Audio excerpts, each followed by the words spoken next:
Hello everyone and welcome to Doon Officers Academy. We are starting off from the beginning of the English session where every topic will be dealt in details, and also we will be covering certain previous year as well as the practice question. But before that, there are few things that we must know when you are appearing for RAMC examination. So in today's video, I will be giving you an insight about the RAMC English examination. What is the syllabus, what is the time duration, how the marks are segregated, what all are the things that usually you might see in RAMC examination. So everything we will be dealing today. Before that, just to give you a little bit gist about the RAMC examination. Right, so when I talk about RAMC examination, this examination is held twice a year. So that means it's a 6-month cycle. So every 6 months you will have RAMC examination. Usually the exam is held during the month of June and during the month of December. So these are the 2 months where you will be giving the RAMC examination. Right. Before that, if usually when you take the prospectus for RAMC examination, there you get the previous year paper as well. Right, if you have a book of any particular publication, well and good, but always try to stick to the basic book. Right, for example, if you will go through the YouTube channel of Doon Officers Academy, there we have already discussed what all are the books that you need for preparing either for RAMC or CDS or NDA level examination. Always try to stick to basic book. Don't rush to buy too many books, because it's better to have one book and revise it 10 times rather than taking 10 books and you're not even able to revise it once. Right? Now about the RAMC examination. So in RAMC, when you appear for RAMC examination, so you give 3 papers there. First one is, what are these 3 papers? You have the English paper, you have GK, and the last one is maths.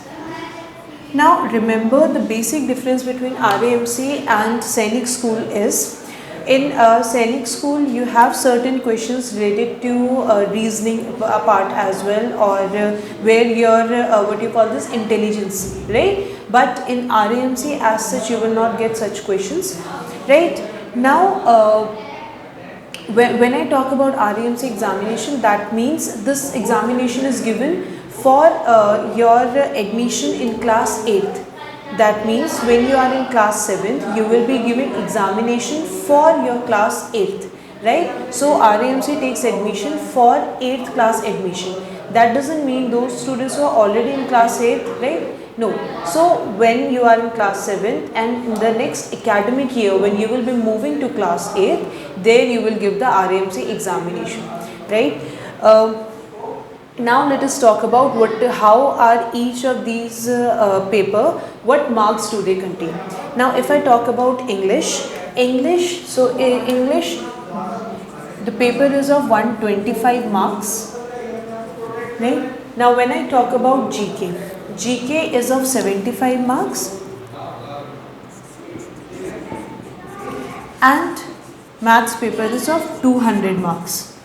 Now remember, when I talk about marks, this is the usual segregation of marks, right? Usually if you will look at the previous year paper, this is the marks that each of these paper contains, right? Now the marks might vary, but if you according to the previous year paper, this is how the marks are segregated for each of the section. Now English, for RAMC examination, the time duration that you get to attempt these paper, it is limited, and it is not the same for all 3 of the paper. For English, it contains 125 marks and the time duration that is given to you is 2 hours, right? And for GK, time given is 1 hour, and for maths you will be getting 1.5 hours, right? So this is the time duration, these are the marks, and these are the 3 papers that you have to appear for RAMC examination. Now let's move to English, right? What all are the how is it is further divided. Now in English there are 3 sections that you have to attempt in English, because this is of what, 125 marks, right? So the 3 sections, right, the English paper is further subdivided into reading part, then you have the writing part, and the last one is the grammar portion. Usually a child has the tendency to focus more upon the grammar portion, but remember, one thing that is really helpful for you to enhance your scoring is if you have good reading habit. When I say reading habit, that doesn't necessarily emphasize over your pronunciation or how you pronounce particular thing, but rather how you comprehend it, right?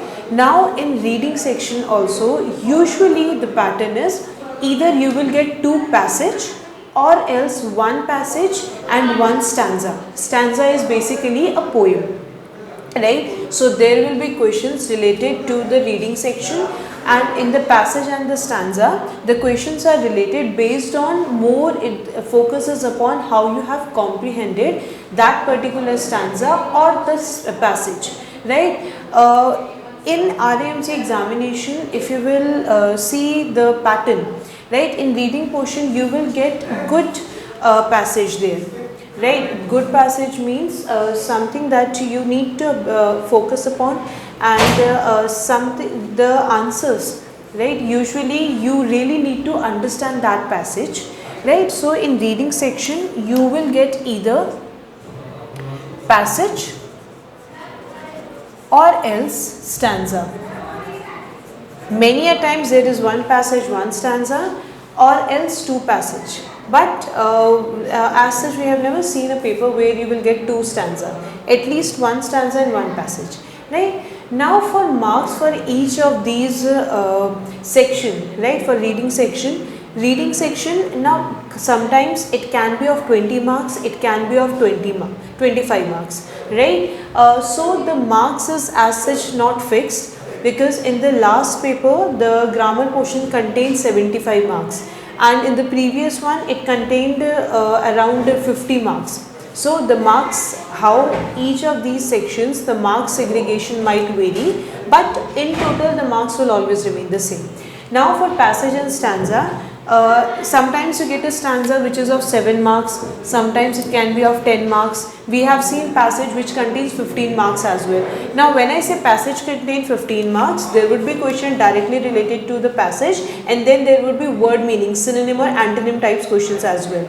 Now remember, only by focusing upon one section you will not be able to crack the whole examination, because many a time a student thinks that they might focus upon the vocabulary. Try to have a good reading habit. There you will learn how to utilize your time, because many a times when you go through the passage you are not able to understand it. So your speed should be that as you go along, as you are reading the passage, you are able to grasp the meaning as well simultaneously, so that whatever the questions are there, you do not need to go back to the passage, right? Because this will save your time. Even though you will get 2 hours, but writing portion is something that takes a whole lot of time. So try to utilize your time, to segregate your time.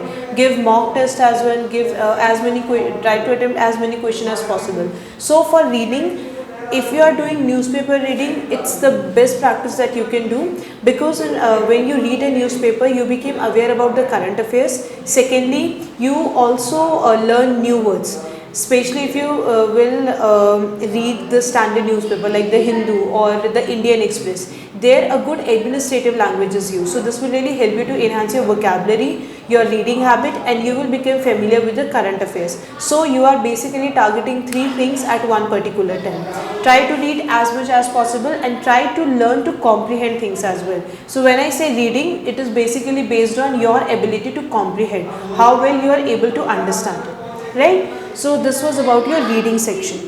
Now let's come to the writing part. Now if you are someone who is slow at writing, please try to focus upon your writing portion, because many a times you might know or you might have idea, but if you take too long to express those ideas, then this you will not be able to move to the next section. Because this is a offline paper, so as such there is no time constraint for you for one particular section, because when you give a competitive examination, each of the paper or the subsection of the papers, they have particular time frame. So it's completely up to you how you manage the paper. Now let's come to the writing portion. Now when I talk about writing portion, remember, writing, you have to write a great amount of things, right? So if you are someone who is slow in writing, then please from today onwards start practicing. In writing portion, usually there is an essay. Now the topic for essay is something which is pretty common, or any passage where a person or any student who is bit aware about their surrounding, right, what is all happening around us, right, so he or she will be able to crack the essay, right. So in essay we have already discussed how to what is the format, right. Usually the format is there should be an introductory paragraph, then there should be a body, and that body is further divided into paragraphs as well, where you need to express your ideas. Always remember, you might be critical to something, but there like for example, you might not like something, but when you are writing something, there you cannot express this, right, but rather based on the facts and figure, because facts and figure are something that that it is based on research and survey. So that's the one thing that nobody can deny, right. So try to focus more upon facts and figures, or and be specific. One thing that you can do in writing is to avoid any grammatical mistakes, try to make short sentences. The longer you stretch your sentences, the more grammatical mistake a student tend to make. Keep your sentences short, right. Take at least 2-3 minutes to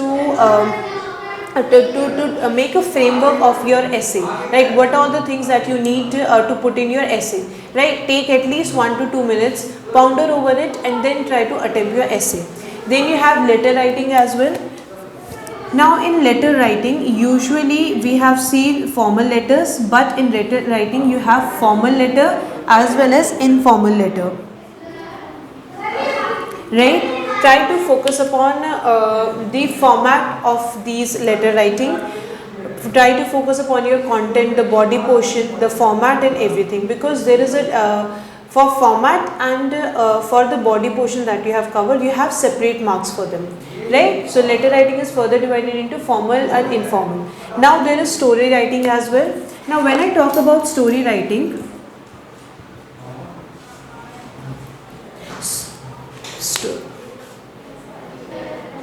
for story writing, either a visual might be shown to you. Visual, what do I mean by visual? That means a picture might be shown to you, or else in story writing few hints are given to you.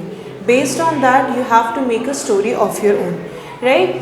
Try to make a positive story. There are end numbers of motivation that you can find, right. And usually the picture or the story hints that you are given, it is based on a person that they are a bit familiar with, or something that they can relate with, right. They will not give you any situation that you are not at all familiar, or something that you cannot relate with, because the examiner wants you to express your ideas, right. So story writing, either it can be a visual or picture given to you, or few hints, right, will be given to you.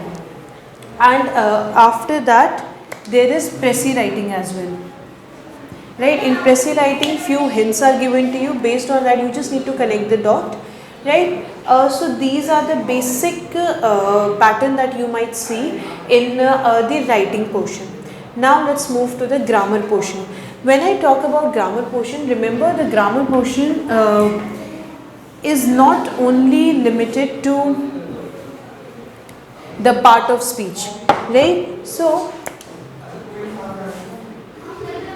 for the grammar portion, you have certain questions which are related to part of speech. So in grammar portion you need to go through all the part of speech. Now what do you mean by part of speech? Noun, pronoun, right, verb, adverb, adjective, and interjection, conjunctions, preposition.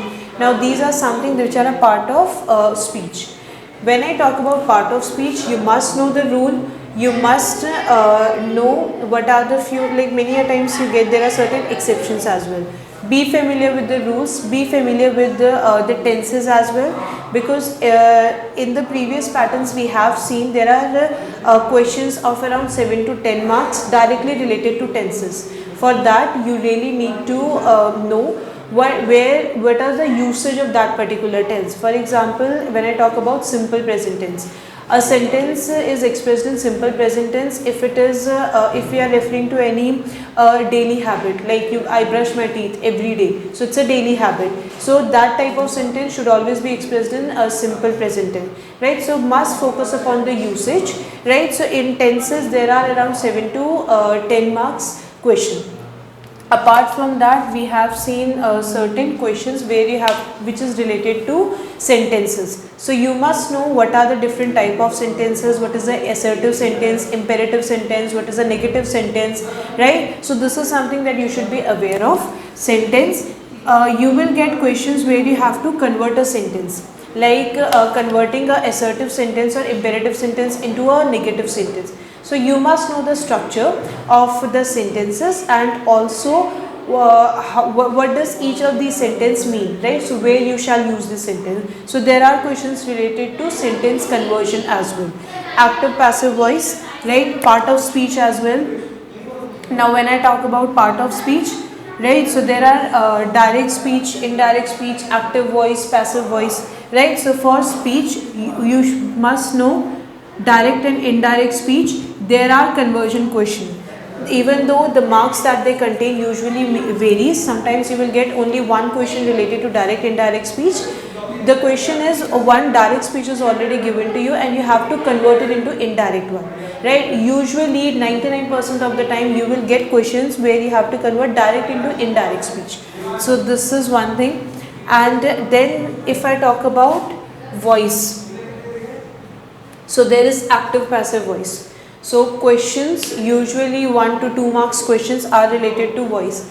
So when I talk about voice, how you convert the tenses, what are the basic rules that you should be aware of to convert one voice into another. Be familiar with that, practice as much as possible, because it has a standard pattern, right? Apart from that, error questions, vocabulary related questions. Now vocabulary, when I talk vocabulary, so vocabulary you will get synonym question, you will get word meaning question, you will get antonyms questions as well, right? So if you are reading newspaper, if you are in the habit of reading, you will be able to cover good amount of vocabulary. It is not necessary that a person knows all the vocabs that is given in the examination, but they can cover at least 60 to 70%. So one thing is vocabulary as well. So these are the few areas that you really need to focus upon. Once you do that, you will be able to crack the examination. Apart from all of these, attempt as many previous year as possible, at least 10 years previous year. Why do we do that? Because firstly, you become familiar with the pattern. Secondly, the question might not be repeated, but once you know how the pattern is, you will be aware about what are your weak points or what are your strong points, what is one thing that you really need to work upon, right? So also whenever you before giving the examination, try to give mock examination as well, because this will help you to set your time, right? Many a times a student tend to give more time for the writing portion, and then they don't have any time for the grammar portion. Grammar portion, if you know the rule, if you know the usage, you will be able to crack the grammar portion. But in writing portion, because that involves expressing, how good you are at expressing, right? Try to use simple language. Many a times students know a bit of vocabulary, so they try to impose that into the essay, right? So that is something that usually doesn't fit into the sentence, so don't try to do that, right? Essay or in writing portion, the topic that will be given to you, that would be of a very pretty common or something that you can relate to, something you are a bit familiar with, right? So these were few things you need to cover in grammar portion as well, and we will be starting off with the part of speech. And we will usually, you don't get the error question, but there are questions where it is directly related to the rules of the part of speech, right? So if you have focused over there, you will automatically improve your writing part as well, because there you tend to make less grammatical mistake if you are aware about grammar, right? So this was a bit insight about the RMC English paper, and soon we will start off with the noun and pronoun and the part of speech, right? So this was all for today. Thank you and have a good day to you all.